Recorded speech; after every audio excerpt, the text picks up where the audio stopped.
രാജ്യത്ത് കോവിഡ് ബാധിതരുടെ എണ്ണം കൂടുന്നു. ആക്റ്റീവ് കേസുകളുടെ എണ്ണം 7400 കോവിഡ് ബാധിച്ച് 9 മരണവും റിപ്പോർട്ട് ചെയ്തു. ഇതിൽ 3 കേരളത്തിലാണ്.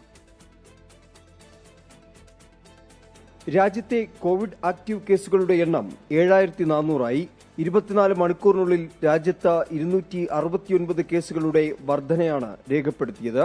ഒറ്റ ദിവസം കൊണ്ട് 9 കോവിഡ് മരണവും രാജ്യത്ത് റിപ്പോർട്ട് ചെയ്തു. ഇതിൽ കേരളത്തിൽ 3 മരണവും മഹാരാഷ്ട്രയിൽ 4 മരണവും രാജസ്ഥാനിലും തമിഴ്നാട്ടിലും ഓരോ മരണം വീതവുമാണ് റിപ്പോർട്ട് ചെയ്തത്. മഹാരാഷ്ട്രയിൽ കോവിഡ് ബാധ മൂലം മരിച്ചവരിൽ 34 വയസ്സുള്ള യുവാവുമുണ്ട്. കേരളത്തിലും ആക്റ്റീവ് കേസുകളിൽ കുറവില്ല.